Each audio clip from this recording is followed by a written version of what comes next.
Coming up, the legendary Alice Cooper speaks to Greg Fasolino. Take it away.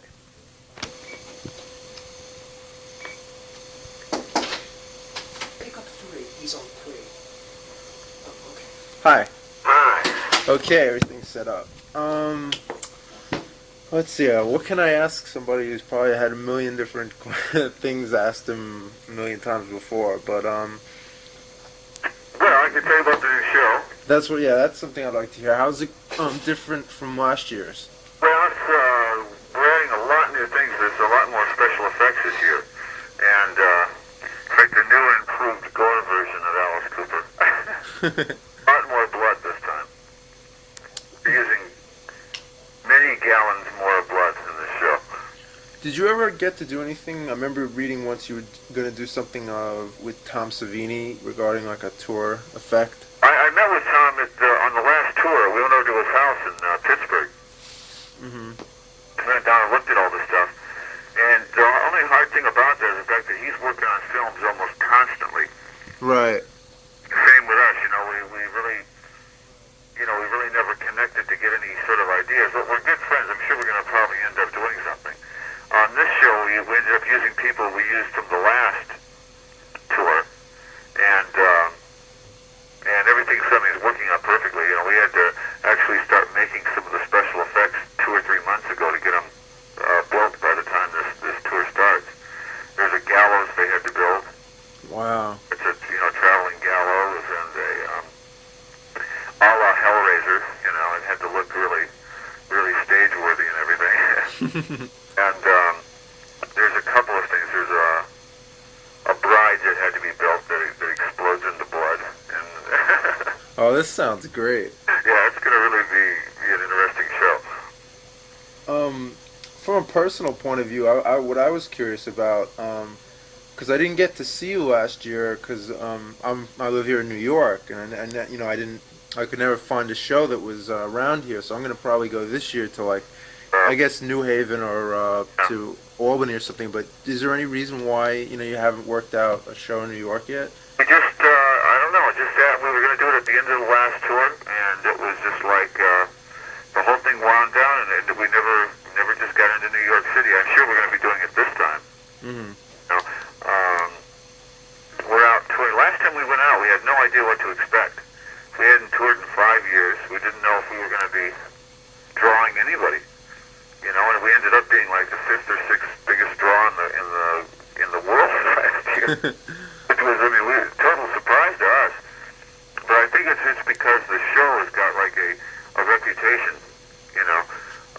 We're one of the only bands that can go out and tour without a hit single and still draw 10,000, 12,000 people. Because I think the show has just got like that kind of reputation. Yeah. Yeah, I bet just the years of it being so bizarre and everything that people never know what's going to happen. Which makes it fun for me. Oh yeah. We're going back today is the first day into dress rehearsal in L.A. And I'm going to get there, and I think I know what's going to be there, but I really don't have it.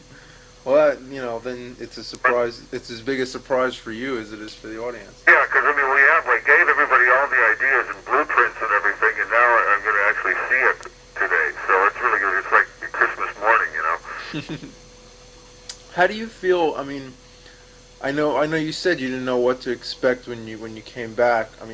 Looking back on it a year later, your so-called comeback. You were always there, but you really came really back into favor, and people really acknowledged your their debt to you, and a lot people really got into you again in a major fashion last year. How do you feel about that now, looking back on it? I think it's really just the fact that, like you said, we had never gone away. It's just the fact that we were never involved in that much video when it happened, even though we did the first videos. We never got involved in the big surge of the videos in the early 80s, and we really didn't have a product that was up to standard until Constrictor came out. When we got Constrictor, I found the right writer, Kane Roberts, to work with, and I found the right producers, the right engineers, it all came together at one time, and musically, it was what they were playing on the radio then. Suddenly, metal and hard rock was getting popular again. Mm-hmm. Really, the realm that I live in is that kind of, the hard rock thing. And all these bands, that you would see on MTV or on stage or everything, had a little percentage of Alice Cooper in them. Uh-huh. And everybody looked at these bands and said, well, yeah, and they admitted it. I'd read interviews by every single one of these bands that said, yeah, our biggest influence was Alice Cooper and Aerosmith and blah, blah, blah, And so I knew that there was, if there were that many people trying to imitate Alice Cooper, why not do the real thing, And as far as I was concerned, I was skinny and thin and had my hair was all there and I was still mean, and so I was ready to go. No, I mean, you look better now than, you just, like, it's weird when you see people, when people who've never really seen you, I guess, like kids who grew up after you were really big, and they've never seen you, and they've just seen these kind of, like, second-rate Alices. I guess when they see, now that they've seen the real Alice, it's like, what do they need the invitation for? Well, the great thing is like, I think, if there's a place in history for Alice, it'll be the fact that we opened up theater and we opened up that kind of image, the kind of like really bizarre stage image that most people are doing now. Every bit of torn clothing and eye makeup and ratted up hair, was done. We did it first, But at the same time, I don't believe in like dwelling on what we did. Mm-hmm. I could sit there and say, hey, listen, we had 15 gold albums. To me, it's not as important as Constrictor and Raise Your Fist and Yell. Those are like my first two albums, I figure like. All those other ones were like phase one of the career, where we're into phase two now, Mm-hmm. And I think it's a much healthier phase that I'm going through right now. Well, that was another question I was going to ask. You seem to have so much, like, vitality now. It's like the character of Alice is so, like, energetic. Is that, like, something to do with, your personality changing? Or? It really has a lot to do with my physical state right now. Mentally, I'm sicker than I ever was. There was stuff now that we never would have ever dreamed of doing in the early days. And that's kind of neat that we have the freedom and the technology to do a lot of the splatter effects. We were limited before. And now I have a band that plays better than any other band I had, Yeah. So all these things together. And physically, I'm in really good shape. I do like 2-3 miles a night. And not jogging. I run. I run for time, Mm-hmm. And I think another thing that a lot of people get confused also is like, I know it's not young, but I'm 39. A lot of people think I'm 48 years old. Yeah. Those things where I've been popular since 1970, so a lot of people think that I'm ancient, But I'm younger than Dio. I was just about the same age as some of the guys in Motley Crue. I think they're 37, 38, something like that. Definitely. Well, it's like, also the look that you have now, like you said, your hair is longer now, and the outfits you're wearing now, you look much more. I don't know. It's almost like you look younger now than you did like 5 years ago. Oh, I'll tell you the truth. 5 or 6 years ago, when I was drinking, and I was really physically a mess. I looked like I was 50 years old. I really wasn't in good shape at all. I weighed like 10, 15 pounds more. I'm down to like 140 pounds now, and I'm, I can rip through this show, and this is the hardest show we've ever done physically. Mm-hmm. Our returns, the last one that we did, was a monster. It was a sprint. It was like there was not 1 second of relaxing anywhere in that show. I was gonna ask you about. There's like 3 songs on the album. Like the last 3 songs, kind of like all fit together in a way. Like they're all kind of like a slasher type persona. Is that like, how did you what was your thoughts on like that? Like coming up with those 3 songs. Like did they all come together, or were they separate songs that you like linked together that way, or? Well, it happens that Kane and I are the biggest splatter movie fans on the planet. We watch every movie that comes out. I think you are too, Yeah. And everything. And And so, we've sat through Evil Dead and every one of Herschel Gordon Lewis. They're sometimes hard to sit through. Blood Feast is great. Oh yeah, they're great. 10,000 Maniacs. All those movies are really good. But I just find myself incorporating that kind of image on stage, realizing that I actually can perform it on stage like that. Mm-hmm. On Roses and White Lace, the bride that comes on, the girl is going to definitely lose her head. And it's not going to be a little trickle of blood. It's going to be a gusher. The way it's set up.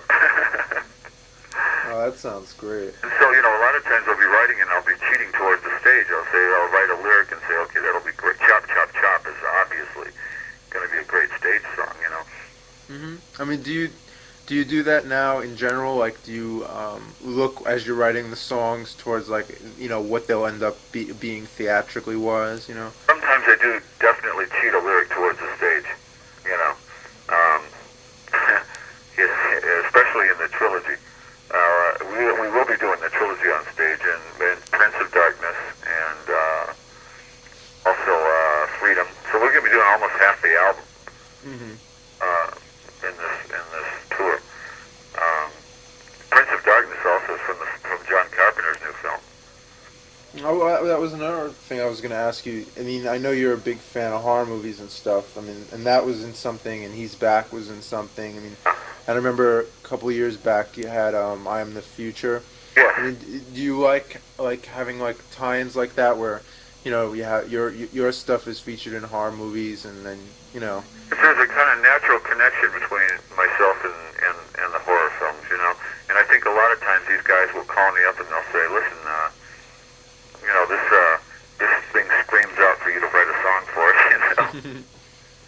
especially for Friday the 13th. I mean, they really directly wanted us to write for that. In Prince of Darkness, I get to kill somebody in that movie. That's great. You were somebody with a Schwinn. I haven't heard too much about that, but I'm a big Carpenter fan, so I think that'll be neat. Yeah, it's going to be coming out the 20th, I think, of October. What about? I mean, I had heard that you were gonna have Kane was gonna be doing 2 shows each time. Maybe he was gonna be his solo thing was gonna be opening the shows, and then he'd play later with you afterwards. I think we're going to do that later on. Later on. This show is going to be Faster Pussycat and Ace Frehley. Oh, really? Yeah. So it's going to be a pretty good package, a three-act package. Cool. And I think that's a pretty good package myself. Oh, definitely. But Kane is definitely, there's lots of room for Kane to play in this show. And I think him touring with me is actually going to do more for his thing than if he went out on a real, on a club tour. Because, or unless he could latch up with a real big tour going out with Iron Maiden or something. But I think him going out with Alice Cooper is a better kind of action for the fans, Yeah, I think so too. He's going to get more exposure this way, and then I think after this tour, he'll probably do a tour on his own because he'll be so well known. I mean, it's hard not to notice him. Yeah, that's for sure. The first song on the album, Freedom, I mean, it's kind of a thing against censorship. I know you've written several songs that are kind of political in nature, but this is your most, kind of your strongest thing about rock music and censorship yet. I mean, how do you feel? Was that something you wanted to write about? Yeah, it came across, when we started writing it, I said, somebody ought to give the PMRC both barrels, I mean, and not just sort of being subtle about it. Let's just give them a shot of Alice in this thing. Because, there's something real un-American about the PMRC. Yeah. It starts out with the premise.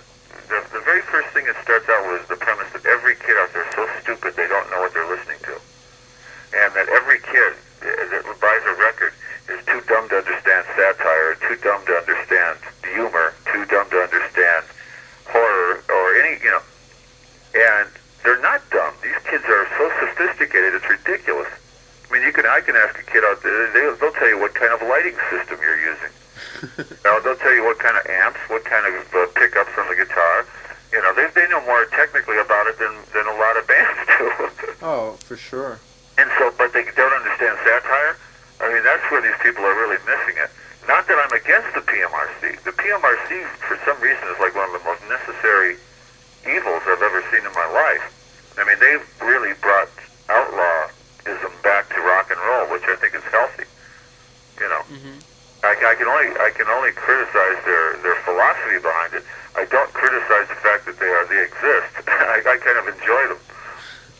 They're kind of like a good foil, like a... Yeah, they are. They're just kind of like a burr under the saddle that kind of like gets you going, you know.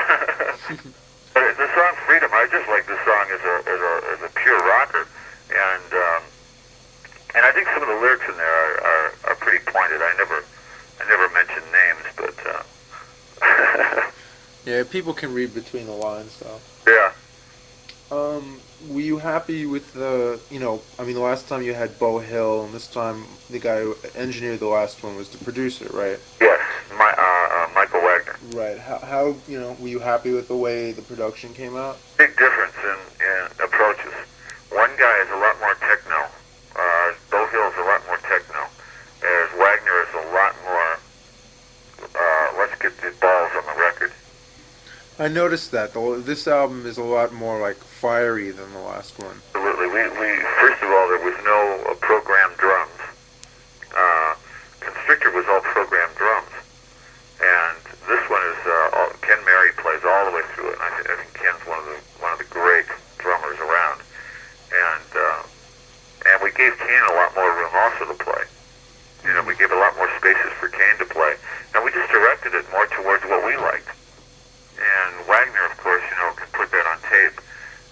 So, I mean, that's right down his alley, is that kind of thing. So, it really is a good call. I will use Wagner again, definitely, on the next album. I really like the sound of Raise Your Fist and Yell. Being with that, I was curious as well. What, like, when you decided to, come back with this new sound, did you, like, I don't know how to say this, like, what influenced you to, like, go for the more metal-y sound as opposed to, like, your older stuff, which was more like hard rock or glitter rock type? Ezrin had a lot to do with what our sound was in the early days, We were always basically a Yardbirds band. Mm-hmm. My favorite band in the world was the Yardbirds and the Who, the early Who. So, I mean, because I think they were like the early metal bands. Led Zeppelin was just an offshoot of the Yardbirds. Right. And I was always had a guitar player in my band that was like a guitar hero. I always really liked, having a Jeff Beck in the band. Mm-hmm. But when I got with Kane, I said, look, I really want to capture the energy behind what's going on in metal, but I don't want to make it dumb. I don't want it to be dumb metal. I want it to be clever metal. Mm-hmm. So lyrically and arrangement-wise, we're going to play a lot. We're going to really do a lot of different things. But when it comes to the energy, I want the bottom. I want the bass, drums, and guitar to just scream. I want it to be relentless. And that's really what we got. I wanted to take the best parts of metal and add it to the best parts of Alice. Mm-hmm. And what you get then is a heavy metal Alice, which is the kind of music I enjoy anyways.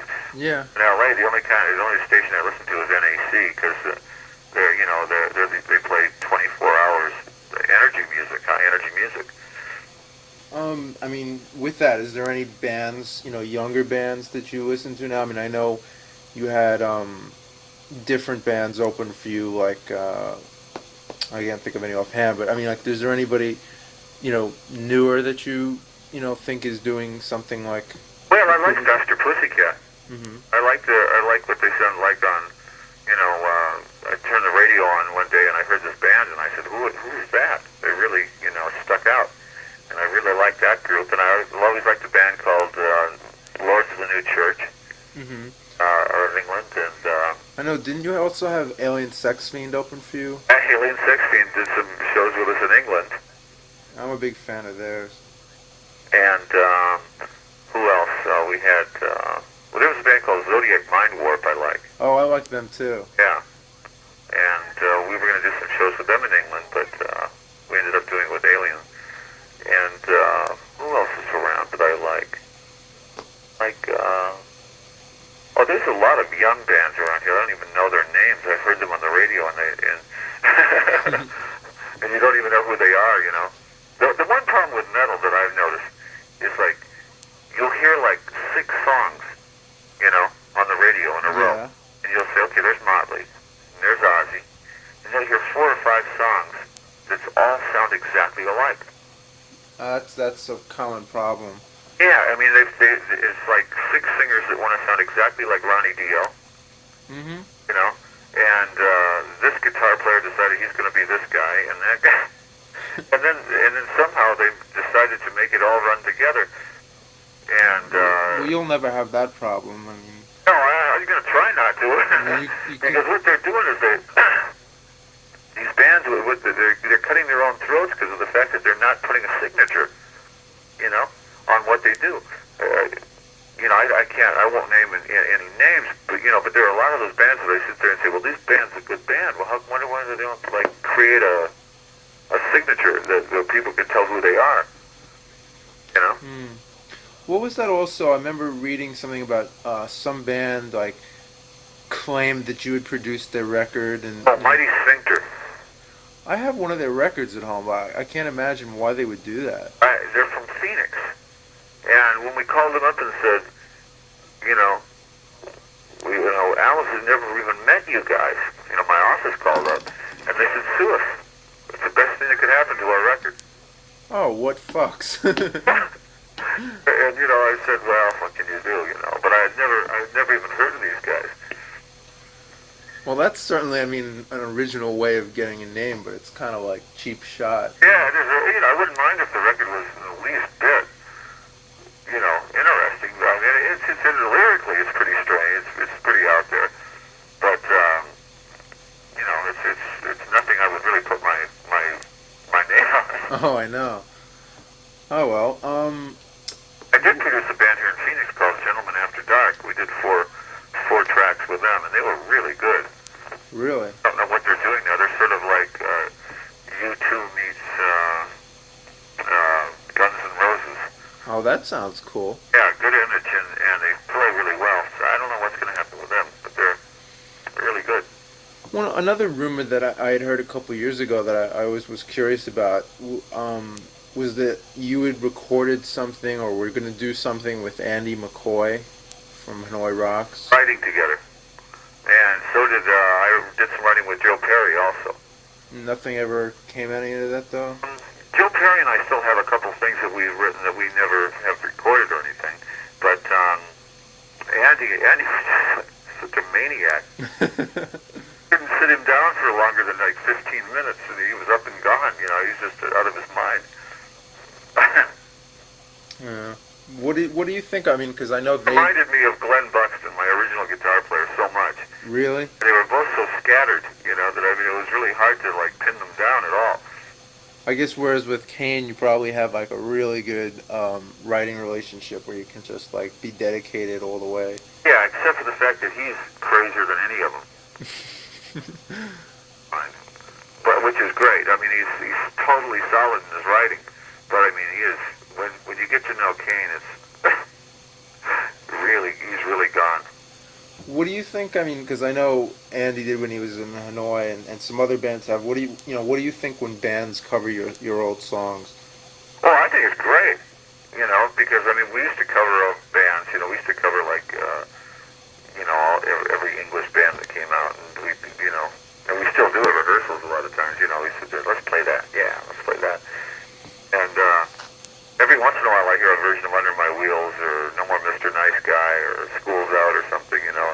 And it's always fun to hear, you know, what they're going to do with it. Did you ever hear 45 Graves' version of School Yeah. Out? In fact, I love that girl's name, Dinah Cancer. Yeah. Now that alcohol is like behind you and that kind of stuff, what titillates Alice's spirit? Like, what kind of like, what really gets you off, like, creatively, so to Well, speak? I think, you know what it is? I think it's like getting a vision of something on stage, Hmm. working, and then actually getting the reaction from the audience, seeing the reaction. Sometimes you'll spend an elaborate amount of time and money on a prop or an illusion, and it just doesn't work. Other times, something that totally accidentally happens during rehearsal works every night. You know, Hmm. just putting it together stage-wise really is fun to do. And musically now too, now that I'm working with a lot of creative people, I can go in the studio and I really like the idea that I can play, raise your fist and yell it, and put it up against any of the other albums that are out and say, geez, that's as good as anything that's out, you know. And in my ears, in some cases, it's a lot better. Of course, I'm going to say that, But, I mean, it's just, I like the competition, I think. Hmm. I really do like the competition. I mean, I know, from what you've said, you're really happy with the band that you have now. Yeah, oh yeah, this band is great. This band is really, I mean, you go into we have a musical rehearsal for like 3 weeks before we go into dress rehearsal. And this band has got all the stuff down in 2 days. The rest of the time is just going through it, and I can say, okay, take it from the third bar of the second part of this song, and they start right there. I mean, everybody knows this stuff backwards.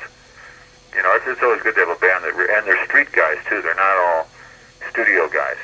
Yeah, well, they seem like the most solid band you have since like the classic early '70s band. I mean, I think they are. I think these guys really know what I want to hear, and a lot of times I went into this thing really on a good level.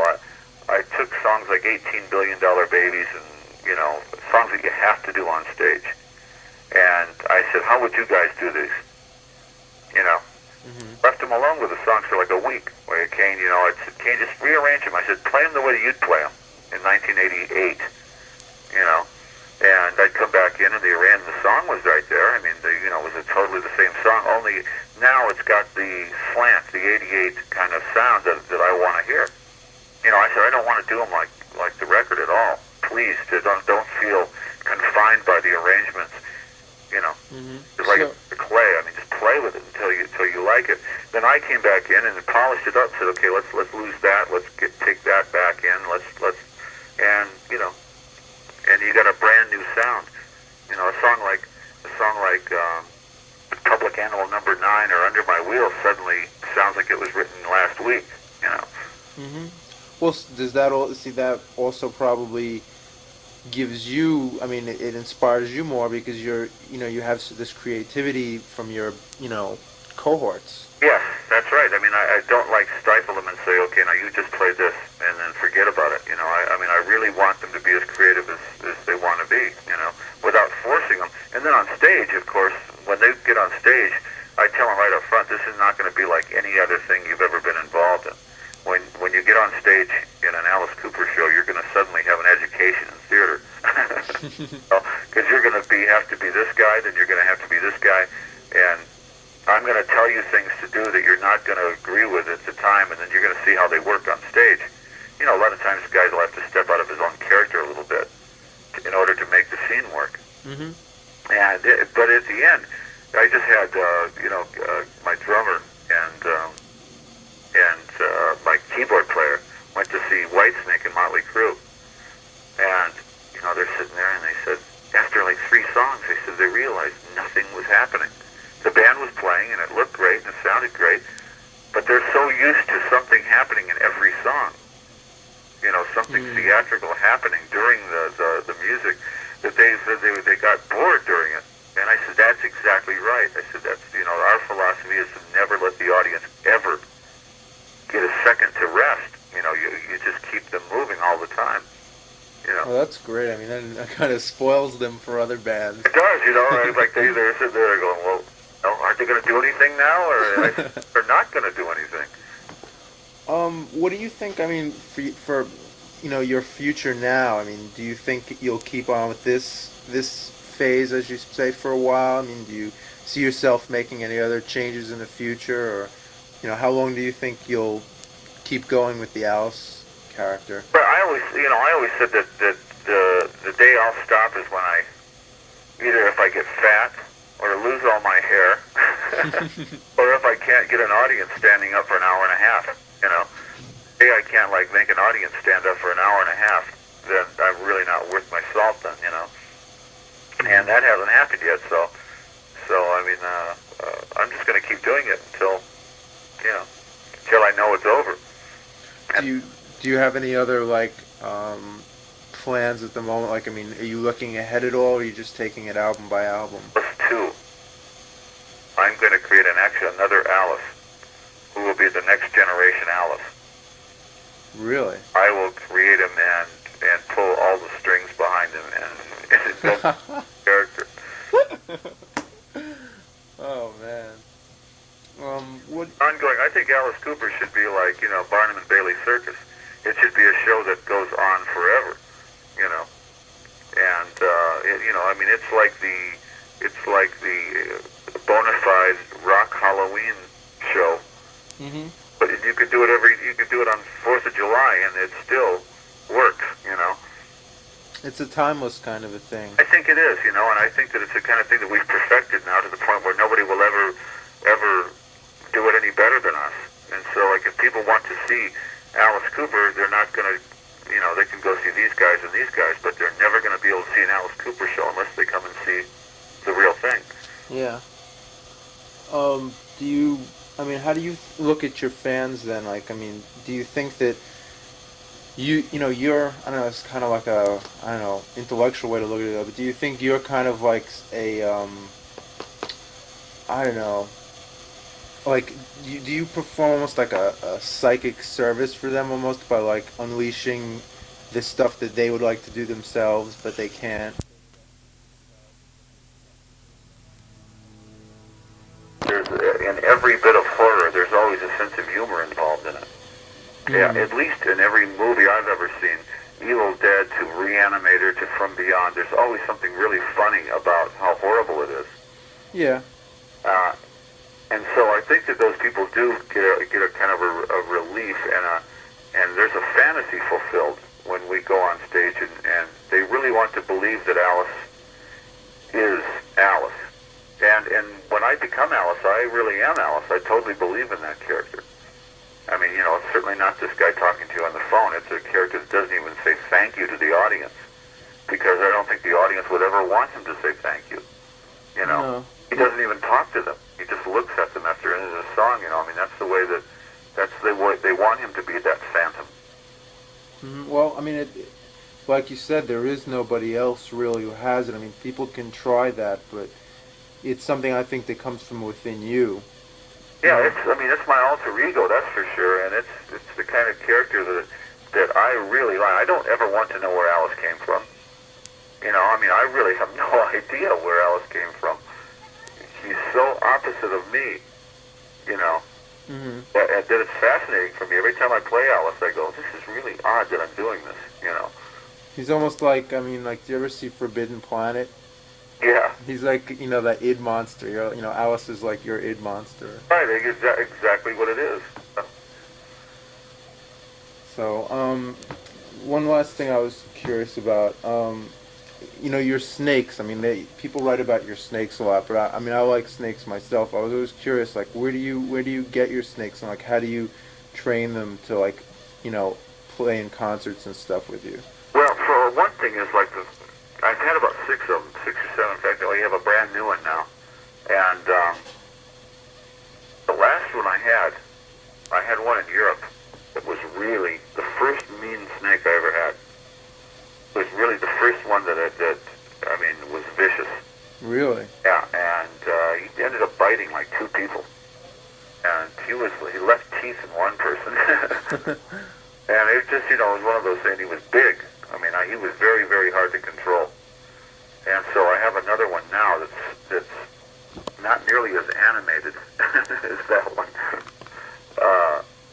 But but it's about 12. No, it's not 12. I'm saying it's about 10 feet long, Wow. and it weighs about 60 pounds, I guess.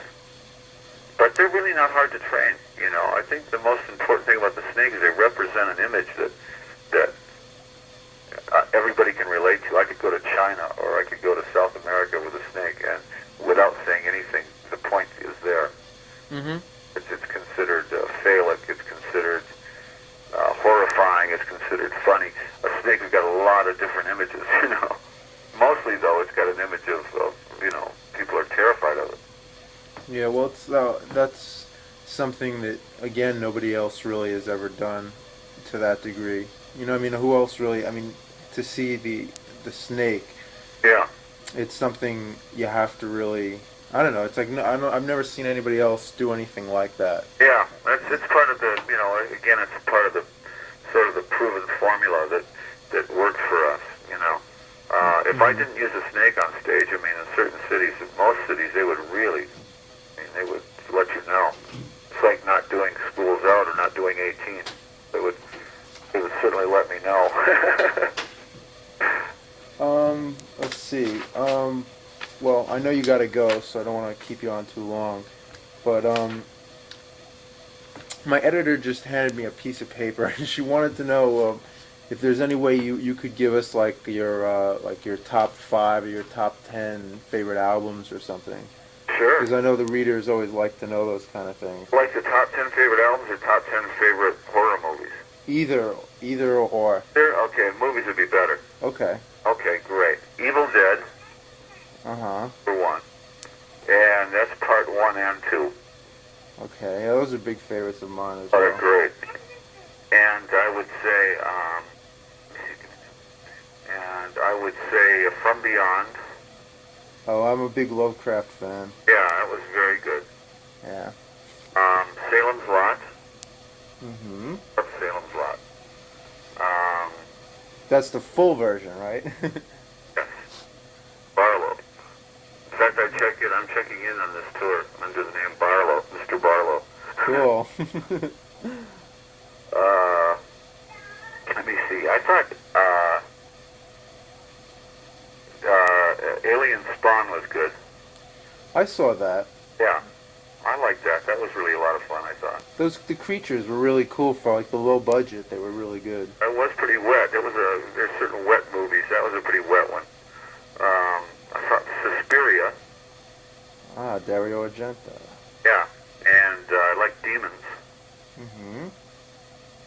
And of course everything by what's his name? I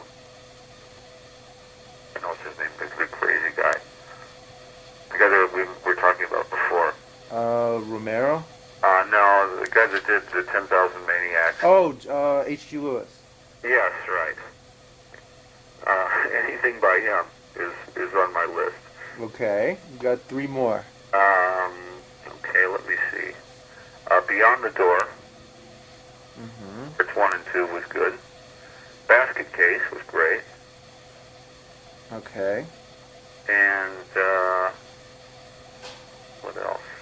Well, I think the first Halloween, for some reason, really left you with a great kind of sickening. You gotta put The Exorcist in there too, 'cause The Exorcist is one of the greatest horror movies of all time.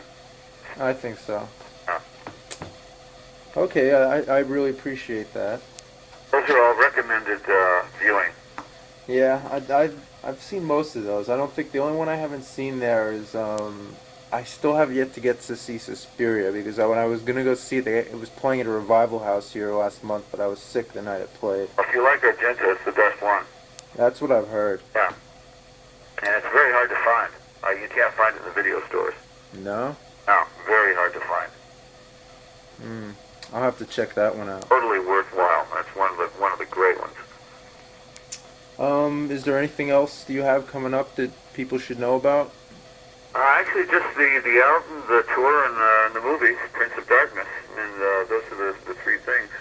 I think that'll whet people's appetites. What if I'll be playing for the NFL, and even the Tigers could have used me last night, I think. Well, I just wanted to say, thank you very much. You've been one of my heroes for a long time. I know a lot of people say that to you, but I'm sure it's good to hear it again. Well, thanks a lot. I appreciate that. And, thank Faces, too, because Faces has been real loyal to me, and I think that's really great. That's, anytime I can do anything for you guys, just let me know. Well, thanks, Al. So I'll definitely be coming to the shows. I'm real excited. So, Stay to say hi. okay, thanks a lot. Yeah. Take care, Al. Okay, great. Bye.